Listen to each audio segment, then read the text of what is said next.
வணக்கம். அரசியலுக்கு வர வேண்டிய சூழல் வந்துருச்சு அப்படின்னு நடிகர் ராகவா லாரன்ஸு சொல்லியிருக்கிறாரு.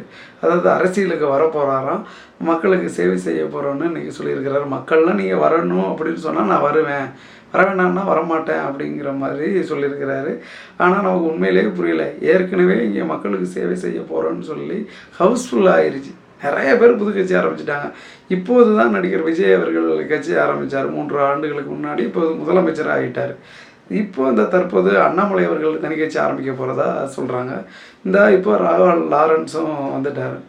ஸோ இவர்களுக்கெல்லாம் என்னென்னா, நடிகர் விஜய் அவர்கள் முதலமைச்சர் ஆனதுனால நம்மளும் அரசியலுக்கு வந்தால் நமக்கு ஏதாவது ஒரு பதவி கிடச்சிரும் அப்படின்னு ஆசைப்பட்டு தான் வந்திருப்பாருன்னு நினைக்கிறேன். ஏன்னா இப்போ விஜய் அவர்களுக்கு ஏன் ஓட்டு போட்டோன்னு கேட்டதுக்கு அவர் நல்லா நடிக்கிறார், நல்லா டான்ஸ் ஆடுறாரு அப்படிங்கிற மாதிரி சொன்னாங்க. ஸோ ராகவா லாரன்ஸும் நல்லா டான்ஸ் ஆடுவார், விஜயை விட நல்லாவே ஆடுவார். அதனால அவருக்கே இது நம்ம விஜயை விட நல்லா ஆடுறோம், நம்மளும் போனாலே முதலமைச்சராவது ஆயிடலாமோ அப்படிங்கிற பேராசைப்பட்டு தான் அரசியலுக்கு வந்திருப்பாருன்னு நினைக்கிறேன். ஏனென்றால் இவர் சினிமாவில் வெறும் பேய் படங்களாக எடுத்து காலத்தை ஓட்டிக்கிட்டு இருந்தார். காஞ்சனா, முனி அப்படின்னு வெறும் பேய் படம் தான்.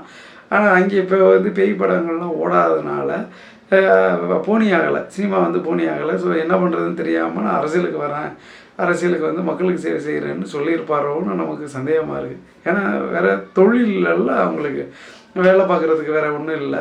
ஸோ சினிமாவில் காலந்தள்ள முடியாததுனால தற்போது அரசியலுக்கு வந்திருக்கிறாரு. அரசியலுக்கு வந்தாது இவர் ஜெயிக்கிறாரா இல்லையான்னு பார்க்கலாம். ஏன்னா இவர் சினிமாவில் வெறும் பேய் படங்களாக எடுத்துக்கிட்டு இருந்தவர். இவர் அரசியலுக்கு ஏதாவது முதலமைச்சரானா என்ன முதலமைச்சரோ இல்லை ஏதோ ஒரு அமைச்சர் ஆனார்னா என்ன துறை கொடுப்பாங்கன்னு தெரியலை. சோசியல் மீடியாலலாம் என்ன போட்டுருந்தாங்கன்னா, ஆவி மற்றும் பிசாசு துறை அமைச்சர் லாரன்ஸ், ராகவா லாரன்ஸ் அப்படிங்கிற மாதிரி சொல்கிறாங்க. அந்த மாதிரி இவர் பேய் படத்தோட நெருங்கிய தொடர்பில் இருக்கக்கூடியவர், பேய்க்கும் பிசாசுக்கும் நெருங்கிய தொடர்பில் இருக்கக்கூடியவர். இவர் மக்களுக்கு சேவை செய்கிறவங்க மக்களோட நெருங்கிய பழகுவாரா, மக்களுக்கு சேவை செய்வாரா அப்படிங்கிறது நமக்கு தெரியல. ஏதோ 25 ஆண்டு காலம் நான் பொது வாழ்வில் இருந்திருக்கிறேன், சேவை செஞ்சுருக்கிறேன்றாரு.